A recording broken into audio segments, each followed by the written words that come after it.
હાલો, સર્વે મારી નાત, સર્વે મારી સમાજ, ભોગાબારું બાલપંથ ખારો પાડને અઢી હવા.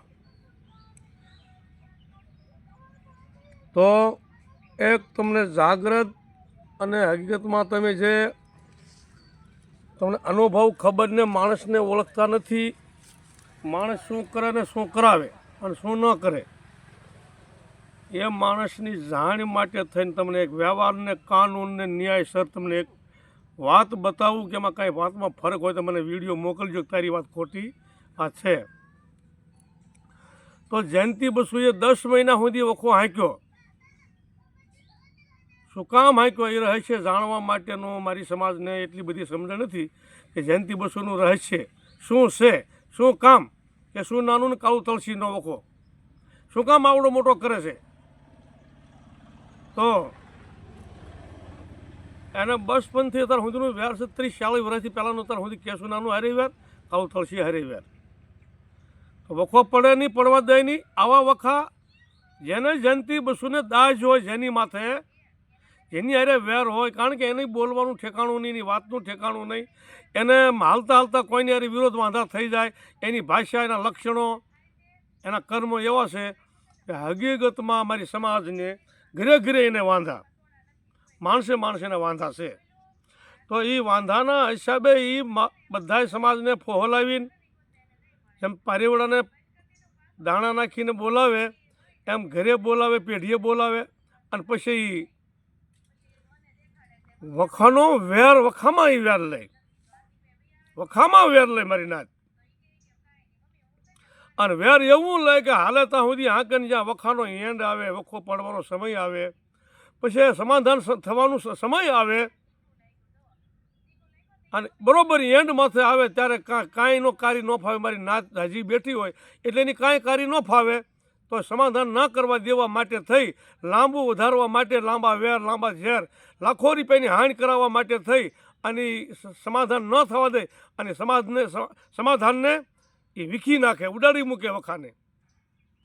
છેલ્લો પોઈન્ટ છેલ્લું બાણ એ મારે એ તમારા બધા વેર લેવા માટેના વખા જયંતિ બસુની પેઢીએ પાડવા જવાય તો જજો.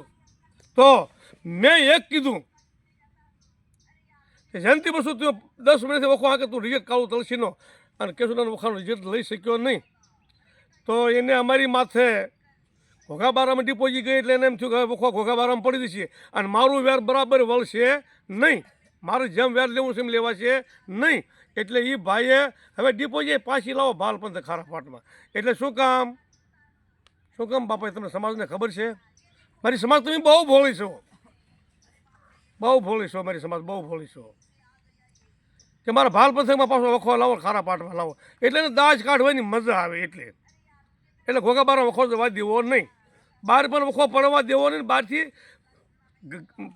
બાલપંથમાં ખારા પાટમાં પણ વખો પડવા દેવો નહીં. આ એનું એક સક્ર છે, સક્ર. આ સક્ર તમે ન ઓળખો, જેને જ્ઞાન બુદ્ધિને સમજણ ધાર્મિક જ્ઞાન હોય એ જ ઓળખે. કાપા તમે મારી સમાજને હાસું લાગે, ખોટું લાગે, પણ મારા જોખેલા, મારા તારેલા, મારા રિપોર્ટ કાઢેલા અને 40 વર્ષથી ભેગો છું, એ એમ જ બોલે છે કે જે મારી દાજમાં છે ને હું નહીં મૂકું. ન બોલતો તો 4 ધામનો રખો મારો વશ કાપી નાખે.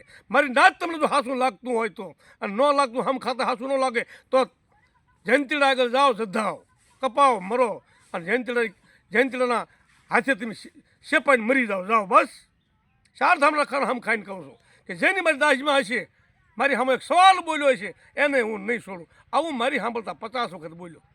4 ધામના ખાના દેવું છું મેં ખાધું ને મારી નાત. માનવું હોય તો માનજો, ન માનો તો પછી જાઓ જયંતિભાઈ આગળ, જાઓ એની પેઢીએ, એના ડાયો કરી વચમાં બેહાડો, પૂજાડો, એની કીધી સહી કરો. તો બાવસન ઝીણાનો વખો પણ અત્યારે એ જ હાંકી રહ્યો છે. સમાધાન થવાની ટોચ માથે આવે ત્યાં ફટ શરણ ઉડાડે. બાવસન ઝીણાનો વખો એ જ હાંકે. એ બિચારા ગરીબ માણસ છે, તો એ સોડીના માવતર ગરીબ હશે, એ બિચારા બોલતા આવડે નહીં, પૈસો 5 રૂપિયા નહીં, છતાં એને સૂચીને ખાઈ જાય.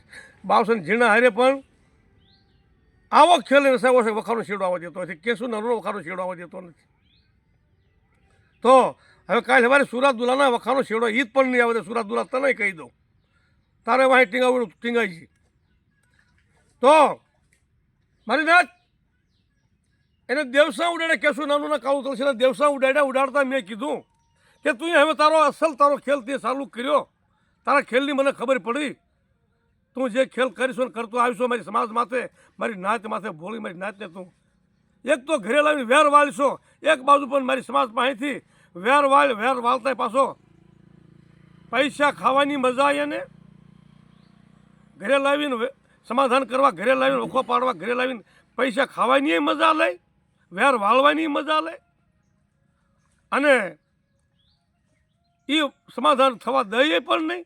આ લાંબુ હાંકીને મારી સમાજને લાંબા વખા હાંકી અને ભયંકર જબરજસ્ત રૂપ વખાનું બનાવી નાખે અને મારી સમાજની માથે ન થવાની થાય, કોઈનો શેડો આવવા દઈને લાવે પણ નહીં.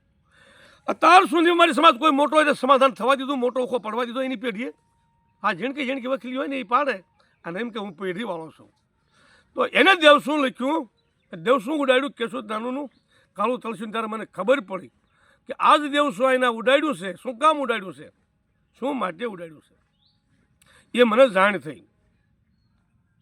તો મેં કીધું કાનૂનની વાત કરી તોય તે આપણી માથે વેર, તોય આપણી માથે ઝેર. કાનૂનથી નો એને કહેવાય, પછી ઊંધું ગમે એટલું વાળે તોય એને ન કહેવાય, ગમે એટલું મારી નાત માથે સડી જાય તોય કાંઈ ન કહેવાય, ગમે એટલું ગેરવાજબી હાલત હોય ન કહેવાય, અને વેર વાળે તોય ન કહેવાય. વેર વાળતો જાય, રૂપિયા ખાતો જાય, ફોહલાવીને પેઢીએ બોલાવતો જાય અને મારી સમાજની માથે ભયંકર ન કરવાની કરતો જાય. એટલે મારી સમાજ તમને આ બધી આ એના રહસ્યની ખબર નથી. અને એનો તો ગામડે વેર, માણસે વેર, છોકરા ભારે વેર, અને એ જ વેર પર વાળતો છે. વેર વાળવા માટે મોટા ડાયા નાચેલા છે એનો ઉપયોગ કરી અને વેર એનું એ વાળે છે.